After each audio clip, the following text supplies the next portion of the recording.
Hello student, I am Rajni Gupta. Welcome to science solution. आज हम पढ़ेंगे क्लास 7 साइंस का चैप्टर 11 जिसका नाम है जंतुओं और पादप में परिवहन। तो बच्चों, जंतु और पादप में परिवहन, पादप मतलब पेड़ पौधे।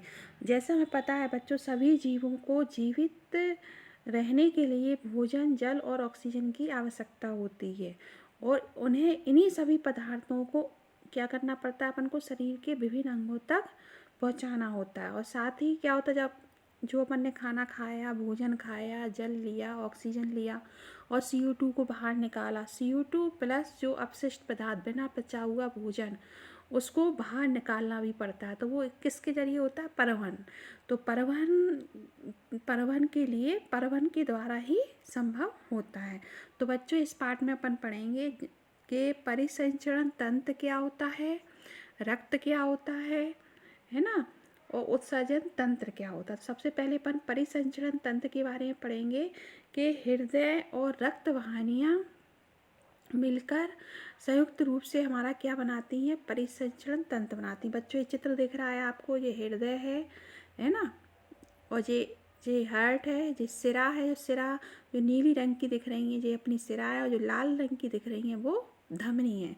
तो ये सब कोशिकाएं जो जिन्हें अपन रक्त वाहिनी कहते हैं, धमनी, सिरा, ये सब मिलकर हमारे शरीर का क्या बनाती हैं? परिसंचरण तंत्र। ठीक है, तो इसके बाद अपन पढ़ते हैं परिसंचरण तंत्र में सबसे पहले पढ़ेंगे अपन रक्त, जैसे ब्लड कहते हैं। तो रक्त का क्या काम होता है? रक्त क्या करता है? जो पाचित भोजन, जो पचा हुआ जो भोजन होता है, उसे शरीर के अन्य भागों तक ले जाता है, और फेफड़ों से जो ऑक्सीजन है उसे भी शरीर की कोशिकाओं तक ले जाता है। कौन ले जाता है? ब्लड ले जाता है। और साथ ही जो अपशिष्ट पदार्थ होता है वह भी बाहर निकालने के लिए भी उनका क्या करता है? परिवहन करता है। कौन करता है? रक्त करता है। अब रक्त होता क्या है? तो रक्त एक तरल से बना है। आपने देखा हो, जैसे हमको चोट लगती है तो खून बाहर निकलता है, तो एक तरल से बना होता है। कौन? जिसे हम कहते हैं प्लेज्मा। तो बच्चों, ये आता है प्लेज्मा किसे कहते हैं? तो रक्त एक तरल से बना होता है जिसे प्लेज्मा कहते हैं, जिसमें विभिन्न प्रकार की जो कोशिकाएं होती हैं निलंबित रहती हैं। अब रक्त भी विभिन्न प्रकार की कोशिकाओं से मिलकर बना होता है। तो जैसे सबसे पहली है लाल रक्त कोशिकाएं, जिसे हम कहते हैं RBC।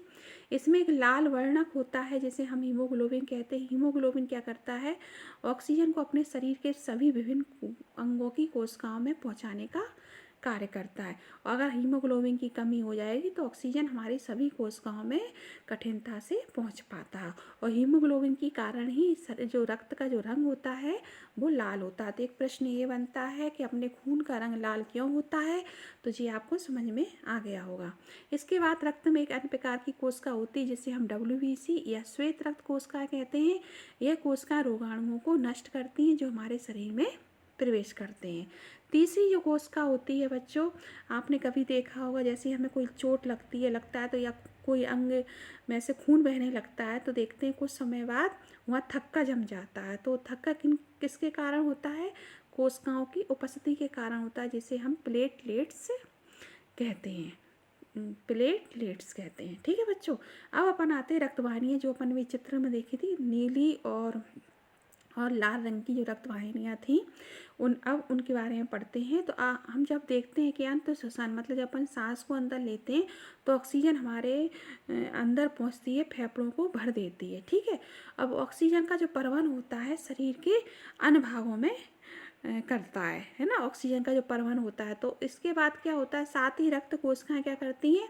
अपन ने ऑक्सीजन ली तो CO2 को तो बाहर निकालेंगे, तो CO2 प्लस अन्य अपशिष्ट पदार्थों को भी लेता है।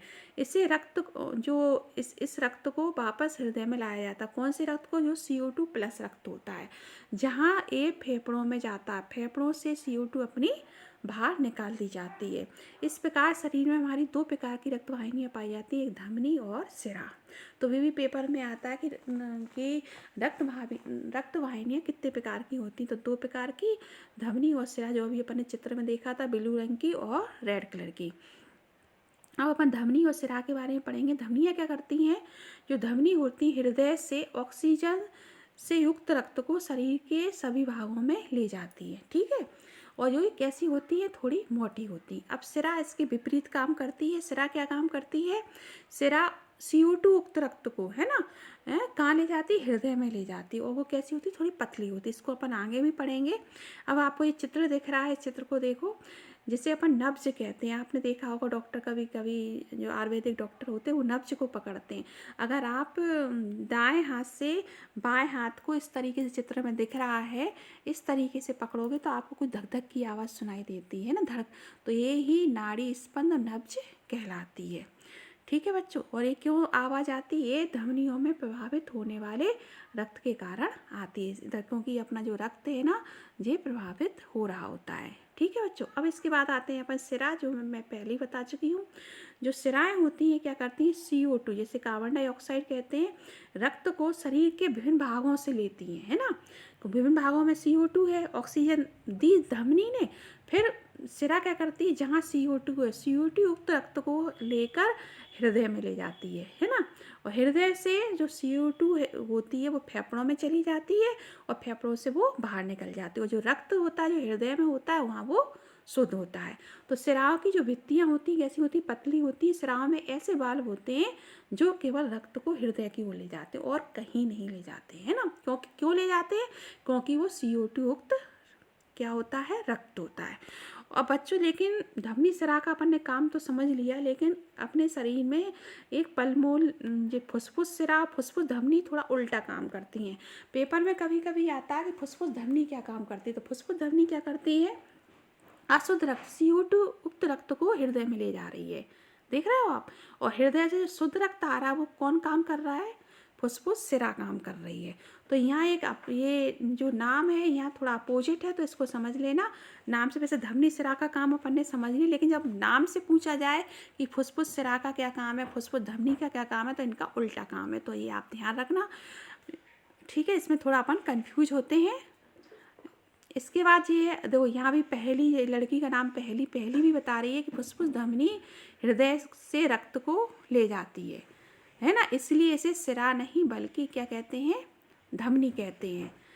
यह जो यह कार्बन डाइऑक्साइड समृद्ध रक्त को फेफड़ों में ले जाती है। इसे फुसफुस कैसे कहते हैं, फुसफुस धमनी के बारे में बात हो रही है। और ये फुसफुस सिरा क्या करती है, ऑक्सीजन युक्त रक्त को फेफड़ों से हृदय में लाती है, जो अपना चित्र शो कर रहा था बच्चों, है। इसके बाद अपन आते हैं रक्तदान। रक्त आपने देखा हो बहुत से लोग रक्तदान देते हैं। रक्त अगर अपन स्वेच्छा से करते हैं तो वो कैसा होता है, हानि रहित, दर्द रहित होता है। और रक्तदान हमें अस्पतालों में, सरकारों में, अधिक जगहों पर किया जाना चाहिए। और रक्त ब्लड बैंकों में विशेषकर देखभाल में रखा जाता है। फिर उसके बाद आते हैं अपन हृदय। हृदय अपना वह अंग है जो रक्त द्वारा पदार्थों के परिवहन के लिए पंप के रूप में काम करता है, निरंतर धड़कता रहता है। तो अपने शरीर में एक ऐसा अंग है जो 24 घंटे काम करता है, तो वो है जीवन पर्यंत काम करता है, वो है अपना हृदय। हृदय अपना कहाँ स्थित होता है, वक्ष गुहा में स्थित होता है। थोड़ा निचला सिरा जो होता है थोड़ा बाईं ओर झुका होता है। अपनी अंगुलियों, अपन अगर अंगुलियों की मुट्ठी बना ले, इतना जो मुट्ठी बना के जो अपनी उंगली हाथ का साइज रहता है मुट्ठी का, वो ही अपने हृदय का साइज होता है। और यदि हृदय में क्या, हृदय 4 कक्षों में डिवाइड रहता है। ऊपरी की 2 कक्ष आलंद कहलाते हैं, नीचे की 2 कक्ष क्या कहलाते हैं, निलय कहलाते हैं, ठीक है। और कक्षों के बीच का विभाजन होता है, जिससे ऑक्सीजन युक्त रक्त और CO2 युक्त रक्त आपस में मिलता नहीं है। अब आप चित्र को देख लीजिए, चित्र में आपको बिल्कुल समझ में आ जाएगा। देखो ये अपना 4 कक्षों में विभाजित है, दायां आलंद, बायां आलंद, दायां निलय और बायां निलय, ठीक है। नीचे के निलय और ऊपर के आलंद कक्ष हैं, ठीक है। ये जो है अपना शुद्ध रक्त है, जो नीला दिख रहा है, लाल जो रक्त है वो शुद्ध रक्त है अपना। इसलिए ऑक्सीजन युक्त रक्त और शुद्ध रक्त बीच में विभाजित है, ये मिलते नहीं हैं, ठीक है। ये अपने हृदय की संरचना, ये भी पेपर में कभी कभी आते होते। थोड़ा झुका हुआ है ना इस तरफ से, देखो इस तरफ से थोड़ा ये झुका हुआ है, ठीक है। अब आप नेक्स्ट आते हैं अपन हृदय स्पंद। आपने कभी कभी अपनी हृदय की धड़कन सुनी होगी, उसे बोलते हार्ट बीट। माना जो अपना जो हृदय होता है, जब विश्राम, सकुचन और विश्राम करते हैं तो उस बार लयबद्ध सकुचन, उसके बाद होने वाली विश्रांति, दोनों हृदय मिलकर हार्ट बीट कहलाती हैं। तो हार्ट बीट आपने देखा हो डॉक्टरों के पास स्टेथोस्कोप नामक यंत्र होता है, उससे अपन अपनी धड़कन सुन सकते हैं। स्टेथोस्कोप में जो अपन ने देखा है, चित्र दिख रहा है, स्टेथोस्कोप का है। ये चेस्ट पीस है जो सीने पे लगाते हैं, ठीक है ना। और ये अपना ये ईयर ये कानों में लगाते हैं। इस तरह अपन हृदय की धड़कन सुन पाते हैं। इस प्रकार अपन इसका मॉडल भी बना सकते हैं स्टेथोस्कोप का। इस तरीके से एक लेजम लेंगे, लेजम के एक सिरे पर कीप लगाएंगे, कीप वो वाली जिसमें अपन तेल भरते हैं, मिट्टी का तेल भरते हैं, कीप, और दूसरे सिरे को अपन कान में लगाएंगे, सो अपन हार्ट बीट आसानी से सुन सकते हैं। तो ये मॉडल अपन बना सकते हैं। फिर इसके बाद अपन आते हैं, और जो हार्ट बीट होती है विश्राम में, दौड़ने में अलग अलग होती है। और हार्ट बीट 1 मिनट में अपन 72 से 80 बार अपना जो हृदय है धड़कता है। अब क्या जो रक्त परिसंचरण है, क्या जो पानी में रहने वाले स्पंज और हाइड्रा में भी होता है? नहीं होता है ना, क्योंकि वो जल के द्वारा ही परिवहन करते हैं। जैसे ही इनके अंदर जल प्रवेश करता है तो जल के साथ भोजन और ऑक्सीजन भी प्रवेश कर देता है। और जैसे ही जल को बाहर निकालते हैं तो CO2 अपशिष्ट पदार्थों को वो जल बाहर ले आता है। ठीक है, अब अपन इसके बाद अपन चर्चा करेंगे जंतुओं में उत्सर्जन। उत्सर्जन क्या होता है? जो अपन ने भोजन खाया, उसके बाद जो खाना पच गया, उसका जो अपशिष्ट पदार्थ होता है प्लस जो CO2 होती है ना। तो CO2 तो फेफड़ों में पहुंच के जो अपन सांस लेते हैं, जो जिसे अपन एक्सहेल क्रिया कहते हैं, उसके द्वारा CO2 बाहर निकल जाती है। पर जो बना पचा हुआ भोजन है वो मलाशय में इकट्ठा होता है, मल के द्वारा शरीर से बाहर निकाल दिया जाता है। तो मतलब जो अपशिष्ट पदार्थों को शरीर से बाहर निकालने की जो विधि होती है उसे अपन कहते हैं उत्सर्जन। और उत्सर्जन में जो भाग लेने वाले जो अंग होते हैं उन्हें अपन उत्सर्जन तंत्र कहते हैं। ठीक है, तो जब अपशिष्ट पदार्थ आते कहाँ से, एक प्रश्न ये भी है। तो जब हमारी कोशिकाएं, अपन ने पता ही है कि हमारे जो अंग हैं ऊतकों से मिलकर बनते हैं, ऊतक कोशिकाओं से मिलकर बनते हैं, ठीक है ना। तो कोशिकाएं अपना कार्य करती हैं, जब वो कार्य करती हैं तो अपशिष्ट जो कुछ पदार्थों को अपशिष्ट के रूप में निकालती हैं। तो वे पदार्थ कैसे होते हैं? विषाक्त होते हैं, इसलिए इन्हें बाहर निकालने की हमको क्या होती है? आवश्यकता होती है। फिर अपन आते हैं, अब जो अपन मानव उत्सर्जन तंत्र इसके बारे में पढ़ते हैं। रक्त को छानने की व्यवस्था की जो आवश्यकता होती है तो ये किडनी के द्वारा होती है। अपने शरीर में 2 किडनियाँ होती हैं बच्चों, जिसे अपन वृक्क कहते हैं। जब रक्त दोनों किडनी में पहुंचता है तो इसमें उपयोगी और हानिकारक दोनों ही प्रकार के पदार्थ होते हैं। तो उपयोगी पदार्थ तो रक्त में पुनः अवशोषित कर लिए जाते हैं, ठीक है। लेकिन जो अपशिष्ट पदार्थ होता है जो जल में घुले होते हैं, मूत्र के रूप में पृथक रूप करके मूत्र वाहिनियों से होते हुए मूत्राशय में आ जाते हैं। और मूत्र वाहिनियाँ जो होती हैं नली के आकार की होती हैं। मूत्राशय में मूत्र संचित होता है और मूत्राशय से एक पेशी नली जुड़ी होती है जिसे मूत्र मार्ग कहते हैं, जिससे अपनी जो दूसरा सिरा इसका जो होता है खुला होता है, जिसे मूत्र रंध्र कहते हैं, जिससे मूत्र शरीर के बाहर से निकाल दिया जाता है। तो अपन ने पढ़ा वृक्क, मूत्र वाहिनियाँ, मूत्राशय, मूत्र मार्ग, ये सब उत्सर्जन तंत्र बनाते हैं। अब अपन इसका थोड़ा चित्र देखेंगे तो आपको बहुत अच्छी तरीके से समझ में आ जाएगा। देखो ये चित्र है अपना, इसमें 2 किडनी है, ये 2 किडनी है, ठीक है। ये धमनी और सिरा है, जो ब्लू कलर की ये सिरा है और रेड कलर की धमनी है। ये 2 मूत्रवाहिनी हैं जो नली के आकार की हैं बच्चों। इसी से जल के साथ अपना जो अपशिष्ट जल है वो भी इस मूत्रवाहिनियों के द्वारा मूत्राशय में आ जाता है। तो ये मूत्राशय है और ये मूत्र मार्ग है और ये मूत्र रंध्र, जिससे अपनी पेशाब जो मूत्र को बाहर निकाला जाता है। तो ये चित्र भी बच्चों पेपर में आता है, तो इसे भी आप बना लीजिएगा। और फिर अपने मूत्र में जो होता है उसमें 95% जल होता है, लेकिन 2.5% यूरिया, 2.5% अन्य अपशिष्ट उत्पाद होते हैं। अब अगला प्रश्न आता है कि गर्मियों में हमें पसीना बहुत आता है, और गर्मियों में क्या होता है, पसीने के कारण कपड़ों में सफ़ेद धब्बे भी दिखाई देते हैं, है ना। और एक अपन देखते हैं कि बदबू भी आती है किसी किसी के पसीने में, है ना। और तीसरा अपन ये भी देखते हैं मिट्टी से जो बने जो घड़े होते हैं उनका पानी ठंडा क्यों होता है। तो देखिए अपन ने देखा है कि जो गर्मियों के दिनों में मिट्टी के घड़ों में क्या होता है, छेद होता है, उनसे क्या पानी रिसका बाहर आ जाता है। जब ये पानी वाष्पित होता है तो ये क्या करता है, अपने आसपास जो पानी वाष्पित हो रहा है तो अपने आसपास जो गर्मी है उसे भी उस गर्मी को संघनित करके वो भाप में बनकर उड़ जाता है ना। जिससे वो जो शेष जो पानी होता है वो कैसा हो जाता है, ठंडा हो जाता है। मतलब उस जो पानी वाष्पित हो रहा है तो आसपास की गर्मी को ही तो लेके वो वाष्पित होता है, तो जिससे जो शेष पानी क्या होता है, ठंडा हो जाता है। इस प्रकार पसीना भी हमें अपने शरीर को ठंडा बनाए रखने में सहायता करता है। तो एक प्रश्न ये भी आता है कि गर्मियों में मटके का पानी ठंडा क्यों होता है और पसीना से हमारा शरीर ठंडा क्यों होता है। तो दोनों क्रियाएं आपको समझ में आ गई होंगी। एक बार और रिपीट करती हूँ।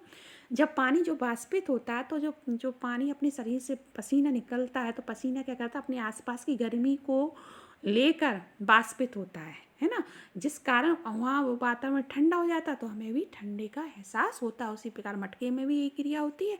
अब अपन नेक्स्ट आते हैं किडनी के बारे में। अपन कभी कभी सुनते हैं कि किसी व्यक्ति की किडनी ने काम करना बंद कर दिया। वे क्यों होता है, संक्रमण या चोट के कारण हो सकता है। किडनी अगर खराब हो जाती है तो अपशिष्ट पदार्थों की जो मात्रा है वो बढ़ जाती है, जिससे व्यक्ति अधिक दिनों तक जीवित नहीं रह सकता। लेकिन आजकल क्या है, आर्टिफिशियल वृक्क आने लगा, जिसे अपन किडनी ही बोलते हैं, जो नियमित रूप से छानती है अपशिष्ट पदार्थों को, तो उसके जीवन काल में वृद्धि संभव हो जाती है। इस प्रकार रक्त के जो छानने की जो विधि होती है, अपोहन और डायलिसिस कहते हैं। बच्चों ये भी पेपर में बहुत आता है कि अपोहन और डायलिसिस किसे कहते हैं। ठीक है, अब अपन इसके बाद आते हैं कि जंतुओं में भी ये बच्चों इससे भी परिचित हो लो आप लोग। इसका नाम पहेली है। अब ये कहते हैं जंतु भी मूत्र करते हैं। हाँ करते हैं ना। जंतुओं के शरीर में भी अपशिष्ट जो रसायनों का निष्कासन की विधि है जल पर ही निर्भर करती है। जैसे जलीय जंतु जैसे मछली है, तो ये अपशिष्ट पदार्थ के रूप में अमोनिया निकालती है जो जल में घुल जाती है। जबकि पक्षी, छिपकली, सर्प जो क्या करते हैं, सेमी सॉलिड पदार्थ के रूप में करते हैं उत्सर्जन अपशिष्ट पदार्थों का। जो सफ़ेद रंग का यौगिक होता है, और वो सफ़ेद रंग का जो यौगिक होता है वही यूरिक अम्ल होता है, जिसमें सबसे ज़्यादा क्या होती है, यूरिया होती है।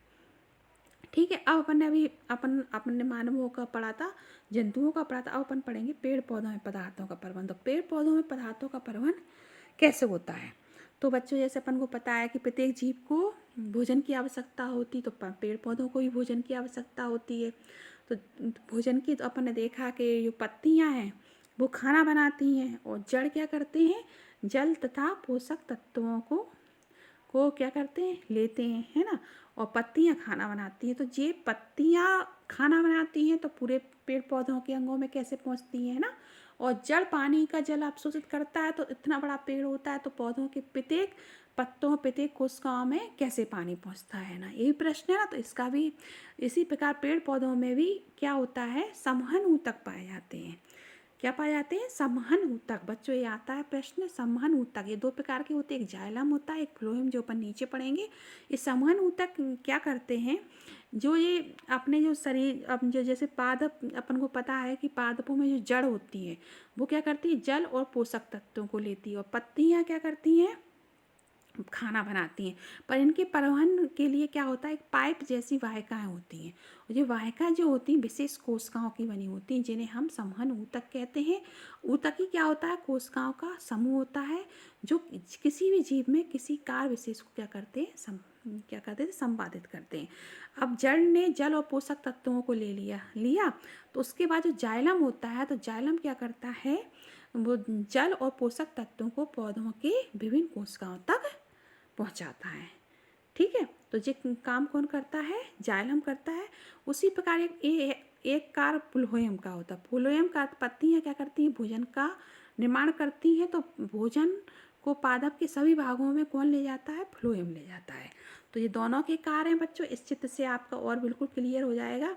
देखो ये जड़ें जो है जल ले रही हैं, है ना, जल और पोषक तत्व ले रही हैं, तो ये ऊपर जा रहा है। पत्तियों ने खाना बनाया, तो ये नीचे तक आ रहा है। इस प्रकार जाइलम और फ्लोएम कार्य करते हैं। इसको अपन एक उदाहरण से भी समझ सकते हैं, एक प्रैक्टिकल से भी, क्रियाकलाप से। ये गिलास है, गिलास में अपन ने क्या लाल स्याही को लिया है, ठीक है।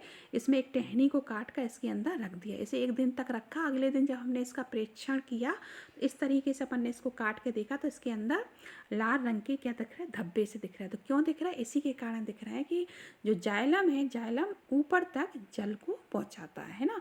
तो जो पानी है तने में ऊपर चढ़ा है। ठीक है, अब अपन आते हैं नेक्स्ट, बाष्पोत्सर्जन। तो बाष्पोत्सर्जन अपन ने पढ़ाई है कि बाष्पोत्सर्जन के प्रक्रम में जल बहुत अधिक निकलता है, और ये क्या करता है, पादप पेड़ पौधे होते हैं, मिट्टी से खनिज पोषक तत्व और जल को लेते हैं। अवशोषित किया हुआ सारा जल का उपयोग किया जाता है। तो ये क्या होता है, पत्तियों की सतहों पर उपस्थित रंध्रों से बाष्पोत्सर्जन के प्रक्रम द्वारा जल क्या होता है, वाष्पित होता है। और पत्तियों से जल के वाष्पन से जो चूषण या अभिकर्षण या खिंचाव विकसित हो जाता है। जैसे जैसे अपन नारियल का पानी पीते हैं स्ट्रॉ से, तो जैसे अपन चूसते हैं तो जो जूस है वो आ जाता है ऊपर, नारियल का पानी आ जाता है, या जूस पीते हैं स्ट्रॉ से, जो विधि उसमें करते हैं वही ये क्रिया बाष्पोत्सर्जन में होती है, वही चूषण विधि होती है, जिससे पेड़ चाहे जितना बड़ा हो, पेड़ के प्रत्येक भाग में जल पहुंच जाता है। तो जल किसके कारण पहुंचता है, इसी अभिकर्षण और खिंचाव के द्वारा जल पौधे के विभिन्न भागों में पहुंचता है। और इसी के द्वारा जो बाष्पोत्सर्जन के द्वारा ही पादप क्या होता है, ठंडा रखने में भी पेड़ पौधों को सहायता मिलती है। ठीक है, अब अपन इसके प्रमुख शब्दों पे आ गए। जैसे धमनी क्या होती है, अपन ने पढ़ाई है। धमनी क्या करती है, ऑक्सीजन युक्त रक्त को शरीर के विभिन्न भागों में पहुंचाती है। रक्त क्या होता है, एक तरल होता है जिसे प्लेज्मा कहते हैं अपन, है ना। और इसमें भिन्न प्रकार की कोशिकाएं होती हैं, आरबीसी, डब्ल्यूबीसी, है ना, ब्लड प्लेटलेट्स। रक्तवाहिनियाँ, शरीर में दो प्रकार की रक्तवाहिनी होती है, एक धमनी और एक सिरा। ठीक है, केश का धमनी जो होती है कई छोटी छोटी नलियों में विभाजित हो जाती है, जिसे अपन केशिका कहते हैं। परिसंचरण, हृदय और रक्तवाहिनियाँ मिलकर हमारा परिसंचरण तंत्र बनाती हैं। डायलिसिस किसे कहते हैं, अभी पढ़ा था, रक्त को छानने की जो विधि होती है डायलिसिस या अपोहन कहते हैं। उत्सर्जन, अपशिष्ट पदार्थों को बाहर निकालना ही उत्सर्जन कहलाता है। इसमें जो यंग काम करते हैं जैसे किडनी, है ना, मूत्रवाहिनी, मूत्राशय, मूत्ररंध्र उत्सर्जन तंत्र के अंग हैं। हीमोग्लोबिन क्या होता है, जो आरबीसी होती है, आरबीसी में जिसे लाल रक्त कणिकाएं कहते हैं, इसमें लाल रंग का जो वर्णक पाया जाता है उसे हम हीमोग्लोबिन कहते हैं। बच्चों इसे मैं थोड़ा शॉर्ट में समझा रही हूँ जिससे आपके ये शब्द बिल्कुल पूरी तरह से क्लियर हो जाएं। हार्ट बीट, इस हृदय स्पंदन क्या होता है, तो ये स्वस्थ जो व्यक्ति होता है हृदय 1 मिनट में 70 से 80 बार धड़कता है, जिसे अपन हृदय हार्ट बीट कहते हैं। और हार्ट बीट अपन किससे सुनते हैं, स्टेथोस्कोप के द्वारा। तो स्टेथोस्कोप भी यहाँ क्लियर हो गया आपका। फिर किडनी, अपने शरीर में 2 किडनी होती है जो रक्त को, अपशिष्ट पदार्थों को छानने का कार्य करती हैं। फ्लोएम, और फ्लोएम क्या करता है, पत्तियां जो खाना बनाती हैं, तो पत्तियों द्वारा बनाए गए खाने को पौधे के विभिन्न भागों में कौन पहुंचाता है, फ्लोएम पहुंचाता है। और जाइलम क्या करता है, जाइलम जो जड़ों ने जो जल और पोषक तत्वों को अवशोषित किया वो पौधे के विभिन्न भागों में पहुंचाता है। तो बच्चों फ्लोएम और जाइलम ये अच्छे से कर लेना, ये भी पेपर में आता है। प्लेज्मा हमने पढ़ी था, रक्त एक तरल पदार्थ होता है जिसे हम प्लेज्मा कहते हैं। पटेकाणु किसे कहते हैं, जिसे ब्लड प्लेटलेट्स कहते हैं। जब हमें खून बहने लगता है तो खून का थक्का बन जाता है, तो वो किसके कारण, कौन कोशिकाओं के कारण होता है, ब्लड प्लेटलेट्स के कारण होता है। नाड़ी स्पंद या नब्ज किसे कहते हैं, कि जब हम दाएं हाथ से बाएं हाथ की जो नब्ज पकड़ते हैं चित्त के द्वारा, अपन ने देखा था नाड़ी, तो हमें हृदय की जो आवाज़, नब्ज की जो आवाज़ सुनाई देती है धक धक, उसे हम कहते हैं नब्ज। ठीक है, और ये किसके कारण होती है, रक्त की जाने के कारण होती है। लाल रक्त कोशिका जिन्हें आरबीसी कहते हैं, और ये क्या करती हैं, इनमें लाल रंग का वर्णक होता है जिसे अपन हीमोग्लोबिन कहते हैं। मूलरूम क्या होते हैं, ये जड़ों में पाए जाते हैं, जो क्या करते हैं, मिट्टी से जल तथा पोषक तत्वों का अवशोषण करते हैं। पसीना के अपने शरीर में कई श्वेत ग्रंथियाँ पाई जाती हैं जिनसे अपना पसीना निकलता है। ऊतक क्या होता है, कोशिकाओं के समूह को ऊतक कहते हैं। मूत्रवाहिनी और मूत्रमार्ग, हमारे शरीर में 2 मूत्रवाहिनी होती हैं, और मूत्रमार्ग क्या होता है, जिसके जरिए अपना मूत्र बाहर निकलता है ना। और यूरिक एसिड एक तरह का अपशिष्ट पदार्थ होता है जो अपशिष्ट मलाशय में इकट्ठा होकर मल के द्वारा बाहर निकाल दिया। तो मूत्राशय क्या, जिसमें अपना मूत्र इकट्ठा होता है, जिसे यूरिन कहते हैं। सिरा क्या करता है, CO2 युक्त रक्त को कहाँ ले जाता है, हृदय में ले जाता है। श्वेत रक्त कोशिकाएं क्या करती है, जीवाणु से, जो बाहरी जीवाणु होते हैं उनसे हमारी रक्षा करती हैं, मतलब जीवाणु को ये नष्ट करती हैं। जाइलम के बारे में मैंने पहले ही बता दिया था। तो बच्चों ये चैप्टर पूरा हो गया, आपको समझ में आ गया होगा। कोई भी कठिन शब्द अगर आपको समझ में नहीं आया उसे कमेंट सेक्शन में लिखना, मैं सभी के प्रश्नों के उत्तर देने की कोशिश करूँगी। अगर आपने मेरे चैनल को सब्सक्राइब नहीं किया तो बिल्कुल कीजिएगा, जिससे आने वाले वीडियो के नोटिफिकेशन समय पर मिलते रहें। लाइक करें, शेयर करें। नेक्स्ट वीडियो में मिलते हैं। धन्यवाद।